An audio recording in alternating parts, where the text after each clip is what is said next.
Namaste y hola a todos. Bienvenidos a India Hispánica.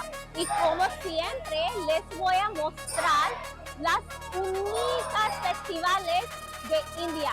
Hoy nos encontramos en el barrio de Tardeo, donde se celebra el festival de Navratri. Navratri es un festival muy importante de la India. Se celebra durante 9 noches. Y cada noche está dedicada a la diosa Durga y sus diferentes formas. Cada día tiene su significado y los devotos se celebran este festival con devoción, fe, la música y baile. Pues vamos a visitar este mandal de Navratri, donde vamos a hablar con la gente y con sus experiencias. Pues vámonos. Namaste y hola a todos. Bienvenidos a India हिस्पॅनिका.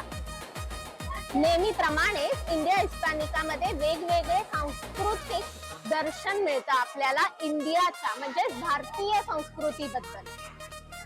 आज भारतामध्ये नवरात्र उत्सव celebrate केलेला जात आहे आणि त्यात आपण आलो आहोत दादरकर कंपाऊंड मध्ये. नमस्कार. नमस्कार. तुमचं नाव? माझं नाव वैभव शेरसर. तुमचं? हेमंत. तुम्ही इकडचे? मी या मंडळाचा सेक्रेटरी आणि या मंडळाचे अध्यक्ष हेमंत. मला तुमच्या मंडळाबद्दल काय सांगा? या मंडळाची स्थापना झाली 1976 साली. एका पत्र्याच्या चाळीमध्ये एक छोट्याच्या देवीच्या प्रेमने या मंडळाची स्थापना झाली. सगळ्यांनी एकत्र यावं, एकोपाने राहावं, एक उत्सव साजरा करावा या उद्दिष्टाने 1976 साली पत्र्याच्या चाळीमध्ये या मंडळाची स्थापना झाली. हळूहळू करून आज या मोठ्या प्रांगणामध्ये आम्ही आमचं सुवर्ण महोत्सवी वर्ष साजरं करतो. 50 म्हणजे 50वं वर्ष. छान. मी मूर्ती पाहते, खूप सुबक अशी ही मूर्ती बनलेली आहे. मला खूप उत्सुकता आहे जाणून घ्यायची या मूर्तीचं वैशिष्ट्य आणि मूर्तीबद्दल तुम्ही पहिल्यांदा तर काय सांगाल? या मूर्ती ज्यांनी घडवली आहे ते मूर्तिकार आहेत निलेश विधाते म्हणून, आणि या मूर्तीवर जो वेशभूषा केली आहे त्यांचं नाव आहे संतोष मुळे. या मूर्तीवर ज्यांनी आभूषण सजवले ते आमच्या मंडळाच्या महिला समिती संपूर्ण मार्केट फिरून त्यांनी हे दागिने सगळे निवडले आणि या ठिकाणी केले. त्याचबरोबर ज्या देवीचे हार असतील किंवा याची सजावट पूर्णपणे आमच्या मंडळाचे अध्यक्ष हेमंत करतात.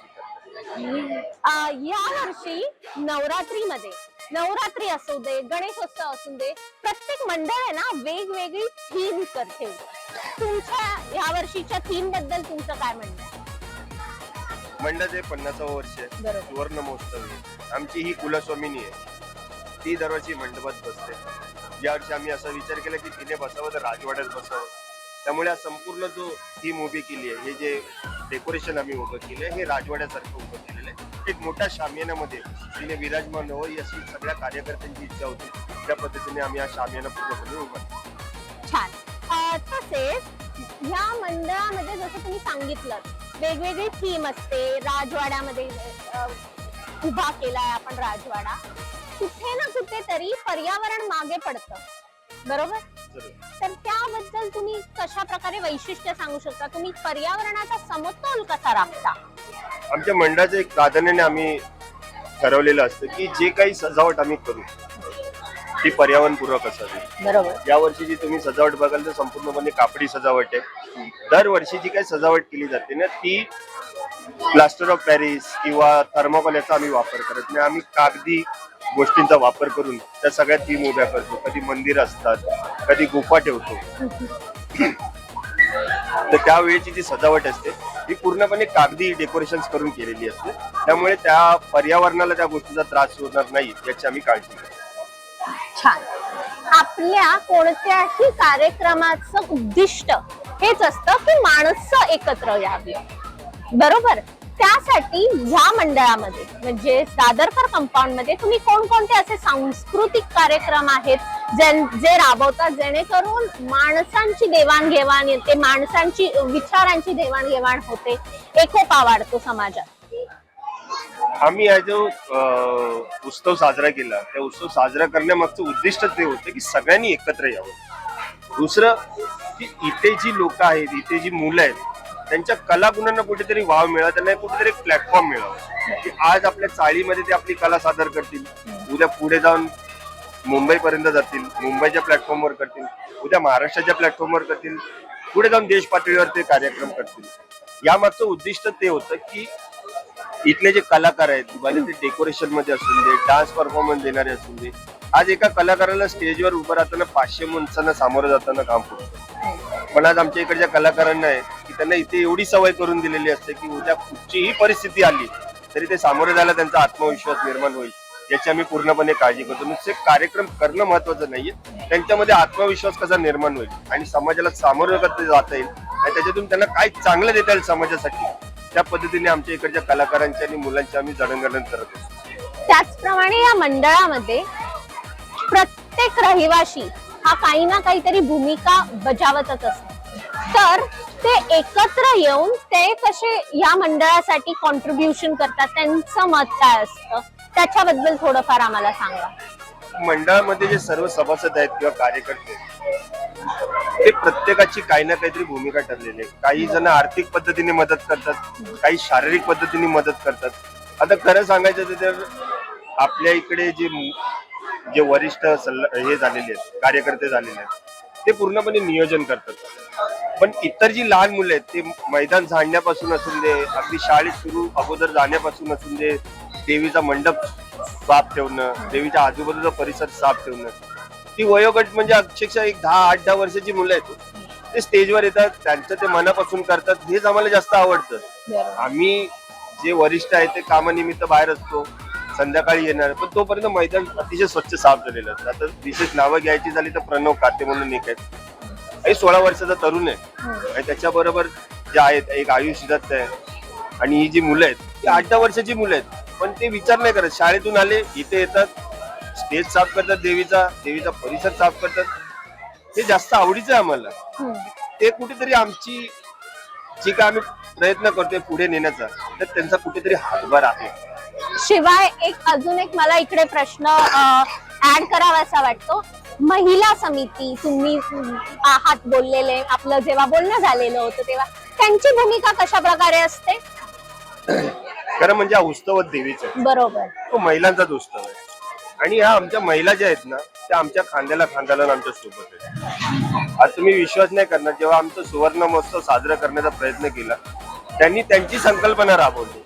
महिन्याला प्रत्येकी 100 रुपये 200 रुपये अशी करून त्यांनी एक स्वतः पिगी बँक तयार केली.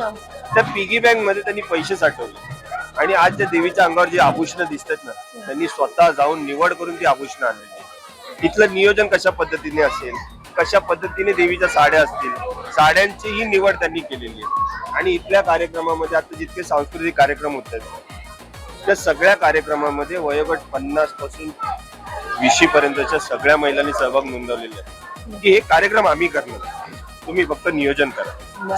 आणि त्याच खांद्याला खांदा भिडवतायत, ते आर्थिक पद्धतीने मदत करतायत, शारीरिक पद्धतीने पण मदत करतायत. त्या आमच्यापेक्षा कुठेही कमी पडले नाहीत, उलट आमच्यापेक्षा एक पाऊल पुढेच आहे. आणि त्या गोष्टीचा आम्हाला खरंच आदर वाटतो की एक आपल्या वेळात, आपल्या संसारातून, आपल्या गोष्टीतून वेळ काढून त्या इथे आपलं योगदान देत आहेत. ते आमच्यासाठी फार महत्वाचं आहे. आणि तेच आम्ही प्रयत्न केला की ठीक आहे, तुम्ही असं योगदान देताय ना, तर मग संध्याकाळचं जेवण तुम्ही बनवू नका, आज आपण यावेळी महाप्रसाद ठेवूया, तुम्ही तुमचा पूर्ण वेळ आमच्या मंडळासाठी द्या. आणि त्यांनी त्या पद्धतीने दिलाय. खूपच छान आहे. शिवाय नवरात्र उत्सव प्रत्येकांच्या संकल्पना, प्रत्येकांची कल्पना त्यांची वेगवेगळी असते. कोणासाठी हा देवीचा उत्सव असतो?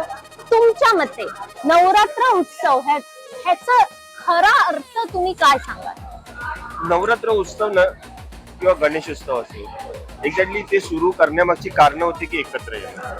पण आम्ही इथे जो काय नवरात्र करतोय तो इथल्या जे स्थानिक कलाकार आहेत, स्थानिक लोक आहेत, त्यांच्या कलागुणांना वाव मिळावा, त्यांच्यात एक प्रकार कॉन्फिडन्स निर्माण व्हावा की जेणेकरून आयुष्यात येणाऱ्या प्रत्येक गोष्टींमध्ये सामोरे जाऊ शकते. हा आमचा प्रयत्न असतो. आणि त्या पद्धतीने इथे ते सांस्कृतिक कार्यक्रम आयोजित केले जातात. नवीन नवीन संकल्पना येतात. डेकोरेशनच्या बाबतीत असो त्यातही महिलांचा समावेश असतो, त्यातही लहान मुलांचा समावेश असतो किंवा सांस्कृतिक कार्यक्रमामध्ये, की जेणेकरून ना त्यांना कुठेतरी एक पाऊल पुढे जाऊन नवीन पिढी घडवण्यामध्ये त्यांचाही कुठेतरी हातभार राहावा, यासाठी त्यांचे प्रयत्न असतात. मला वाटतं हा नवरात्र यासाठीच असावा, कारण तिची जे आगमन आहे, तिने जे केलंय, जी निसर्गाची निर्मिती केली ती वाढण्यासाठी केली. आणि हेच आहे की तिने जे दिलंय ना ते आपल्यालाही समाजाला काहीतरी द्यावं या उद्दिष्टाने असावं, एवढाच आमचा फक्त प्रयत्न असतो. आणि त्याही आमच्या बरोबर सगळ्या महिला आहेत त्या सोबतच असतात. शेवटचा एक प्रश्न असेल आमच्या प्रेक्षकांसाठी, तुमचं मत काय, तुम्ही काय सांगाल आमच्या प्रेक्षकांना? हे बघा, भारतीय संस्कृतीमध्ये जे सण साजरे केले जातात ना त्याचं महत्वाचं कारण असं की सगळ्यांनी एकोप्याने यावं. लहान मुलं असो, आबाल वृद्ध असो, सगळ्यांनी यावं. पाश्चिमात्य लोकांमध्ये तसे सण साजरे होत नाही. यामध्ये नुसतं सण साजरं करणं नाहीये, तुम्ही तुमची दुःख विसरा, तुम्ही तुमचे टेन्शन विसरा, भले तुमच्या आयुष्यातला 1 तास तिथे द्या पण मन मोकळा द्या. हे या मागचं कारण होतं. हे सण साजरं करणे, एकत्र यावं, एक चांगला सामाजिक संदेश मिळावा. कोण कुठचे असतात आम्हाला कळत नाही पण ओळखी होतात, ओळखीचं रूपांतर मैत्रीत होतं. आणि हीच एक कडी आहे, एक जे हाताला हात मिळून एक आपला भारत बनला आहे. त्याच्या मागचं कारण आहे आपले जे भारतातले सण आहेत त्याच्यामुळे हे झालेलं आहे. गोविंदामध्ये कोण कोणाचा ओळखीचा नसतो पण एकावर एक थर रचले जातात, विश्वविक्रम बनले जातात. ते त्याच्या मागची खरी आहे गोष्ट तीच आहे की माझ्या बाजूला असणारा भले माझे त्याच्याशी मतभेद असतील पण त्याच सणाला ते एकत्र येतात. मतभेद असतील, मनभेद असं होत नाहीयेत. आणि हे सण आहेत ते मनभेद विसरायला लावतात, मतभेद विसरायला लावतात, संवाद वाढतो. हे सण होतात. सॉरी. खूप सुंदर अशी तुमच्या देवीची मूर्ती बनली आहेत आणि तुमचे विचार पण खूप तिच्यासारखे मनमिळाऊ आणि निर्मळ आहेत. धन्यवाद तुमच्या या सर्वत्र दादरकर कंपाऊंड. अगोदर 2च गोष्टी बोलतो, माफ करा इंटरव्ह्यू संपवताना मी तुम्हाला कुठेतरी आठवतो. हे आज पडद्या पुढचे कलाकार दिसतात. पडद्यामध्ये असंख्य हात आहेत, असंख्य म्हणजे असंख्य हात आहेत. कळत नकळत बरेच जण मदत करतात, कुणी आर्थिक दृष्टीने करते, कुणी शारीरिक दृष्टीने करते. महत्वाची काही नावं दिसतात, आज हेमंत असो किंवा मी असो. आम्ही फक्त आता तुम्हाला एक पद म्हणून दिसते, आमच्या मंडळात पद नावाचा प्रकार नाही. फक्त कुठेतरी सरकारी कामांमध्ये ती पदं दाखवायची, पण त्याच्या मागे प्रशांत पातर्डे असो, हेमंत दुधवडकर असो, किरण बाळसराफ असो, अशोक आढाव असो, राहुल शिंदे असो, या सगळ्या पदाधिकाऱ्यांचा फार मोठा हात आहे. जगदीश पोळ एक आहेत. त्या सगळ्यांनी मिळून हे मंडळ बनवलेलं आहे. इथे ज्ञात अज्ञात बरेच जण मंडळात आले, मंडळातून काही कामाच्या व्यस्ततेमुळे किंवा इथून निघून गेल्यामुळे पण आवर्जून नवरात्रात हजेरी लावतात. त्यामुळे मंडळ बनतंय. आज हे मंडळ जरी बनलं असलं ते आता इथले लोक नाही जे इथून सोडून गेलेत, डोंबोली गेलेत, पनवेल गेलेत, गावी गेलेत, ते एक ना एक दिवस या मंडळामध्ये हजेरी लावतात. आणि हेच आमच्या मंडळाने काहीतरी कमवलंय असं आम्हाला वाटतं. तुम्ही आज आमच्या मंडळाला भेट दिलात, तुम्ही आमचा हे मंडळ आज सर्व दूर नेत आहे, अगदी जगात त्याची व्याप्ती होणार आहे. त्याबद्दल खरोखर मंडळाच्या वतीने तुमचे खरंच आभारी आहे. धन्यवाद. धन्यवाद.